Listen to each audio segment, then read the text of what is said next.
Look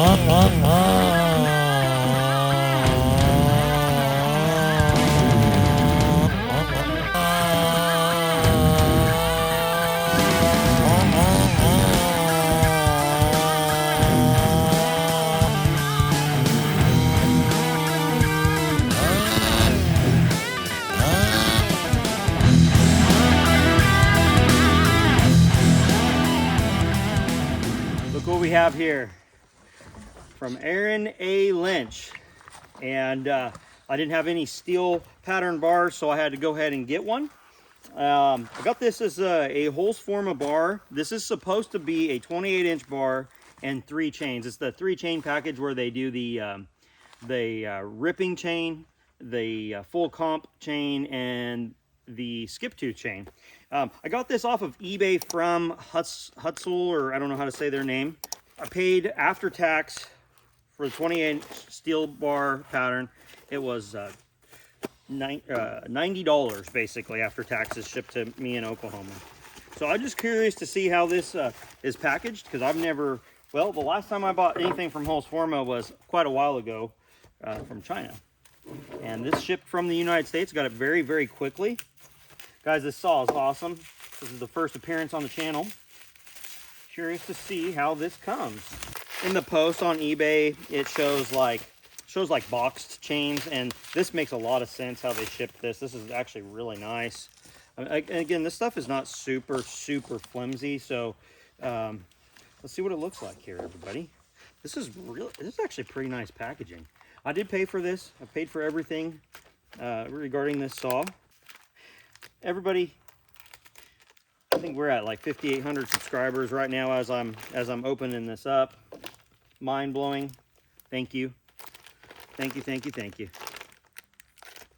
I know I'm not cutting safely. Boys, don't ever do what I just did. I apologize. All right, here. So we do have 3 chains indeed. Take a look at those here in a moment. I've never had a skip tooth chain. What does it do? A skip tooth has less teeth in it, so that way the chain doesn't load up as much in the cut. Some people swear by it. Now, everybody, this is something that I'm going to try here. I bought 050 with 3/8 chain and bar, and the reason why I did that is this is 92 drive lengths. My Husqvarna stuff in my Echo 27-inch bar, the 28 and 27-inch bars, I believe are right around 93 lengths. And so what I'm hoping is I can use these chains on everything. All right, so yes, 28, 92 drive lengths, 050, 3/8. Very good. I've never had one of these silver bars. This is partially, I want to see basically how this works compared to the old painted bars that they had, because I have had some issues with those flaking, and honestly the replacements they sent me have ended up kind of flaking out pretty bad on the tip. Boy, I like that a lot better. I mean, it still says for the working man. I would really love it if they get rid of that little thing right there. But this looks pretty nice. This is a nice looking bar. Places to be able to oil the tip. That's pretty cool. Let's take a look at what I've got here. Oh, the ripping chain looks to be a semi-chisel chain.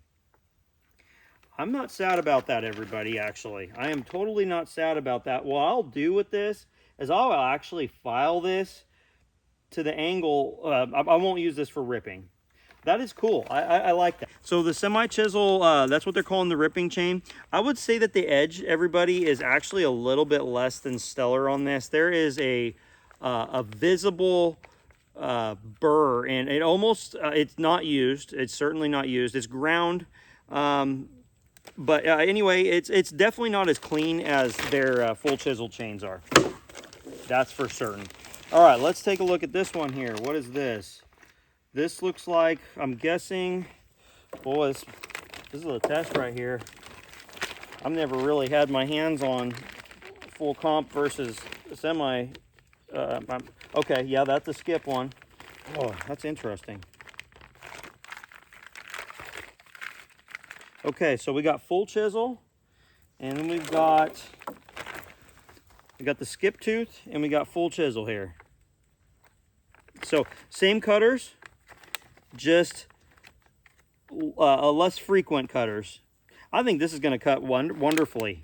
I don't know if on a 28 with this saw here, if I will need this skip. But anyway, this is exciting, everybody. I'm going to go ahead and, actually, I am going to go ahead and throw the skip on there, just for the heck of it. This is my first ever, I know it's a clone saw here, everybody, but I have not owned a 70 or greater Stihl saw, Stihl format before. I'm excited. I have started this up. I did test it. I assembled it. Did that. One thing that's different about Stihls is you have the bar tensioner built into the saw, not the clutch cover. Okay. Dad, real quickly, I can't see the big old pipe. Yes, it can. Yeah, I can. Okay, yeah. All right. Okay. So I'm going to go ahead and throw this skip on here. Hey guys, I'm very, very pleased. I've really liked my Holzfforma chains. I've liked the chain more than the bars. The 92 length drive length chain and 28-inch bar from Holzfforma with an 8-pin sprocket. It was a little too tight, everybody. I could not get it to fit well. So anyway, I went ahead and threw on a 7-tooth sprocket here. This saw has plenty of torque to pull the 8-tooth. It does. Good. A little on the tighter side there, but it'll loosen up as brand new chain.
just initial quick run, cutting some cookies off that stump, learning the saw. Saw's not tuned, saw's not set up yet. I'll get it for my climate, temperature, and all that here shortly. But again, 28-inch bar. This was a skip chain. The saw definitely had more room for, it had a ton of pull. I think having a full comp chain would have been no problem in that. Obviously, this saw has a tremendous amount of torque. I have not run a saw, I don't think I've ever run a saw with this much torque ever. I'm gonna see if I can figure out getting that 8-pin on here. I think the 8-pin would be totally fine with how much low end that this saw has, and we're gonna do that. Now I will say this saw is not for the faint of heart. It is heavy. A 660 is a large saw, everybody. Is not a lightweight saw. It's not meant to be lightweight. It's 90 plus cc's. I think it's like 92. I don't really, to be honest, remember, but somewhere around 90 or 92 cc. And then on top of it, Aaron's built a ton of compression in here. I'm very impressed with it. It is a very, very, very powerful saw. It's oiling well, and we're gonna go ahead and I'm gonna get this thing put to work pretty soon here. I have some videos coming up where I'm gonna be comparing this to some other saws. I think I have some exciting content coming up. This was purchased for a specific purchase. I'm sorry, this was purchased for a specific reason. Not just for me to have a toy, not just for me to have a larger saw. Everybody knows that I can use a larger saw because, you know, cutting what I've been cutting up with those 60 cc's is time consuming. They do good, but it's also hard on them. So 28-inch bar, guys, I don't need I wouldn't mind having a larger bar, but I am just simply not that physically fit to be lugging around like a 32 or 36-inch bar already. I don't really get into stuff like that very often. So 28's where I feel comfortable. I can stand up, I can buck without it hitting on the ground. No matter, I mean, like I can actually buck comfortably at 28 inches. If I have a larger bar, I'm going to be hitting the dirt. That's just all that's to it. And I don't want to file that much. So hey guys, thank you, Aaron Lynch. I appreciate you working with me, getting this out so quickly to me. And then off of eBay, I got that bar and chain so I could have a Stihl Pattern bar, which is awesome. Guys, thank you so much for the channel growth. I thank you so much for all the comments, all the support. It's just absolutely incredible. And so thank you so much for all of you that are here consistently. Thank you if you're new to the channel. Thank you if you can stop. I understand I can't watch every YouTube video I want to watch, especially now that I'm editing so much and trying to create content. I just simply don't get to watch as much YouTube as I once did. And so anyway, I appreciate everybody. And if you have any questions, I can try to answer, or guys in the comments are excellent helps. They know so much more than I do. And so if you have any questions, just make sure you reach out and we can figure out an answer. Thank you for watching Okie Woodsman. Have a good one.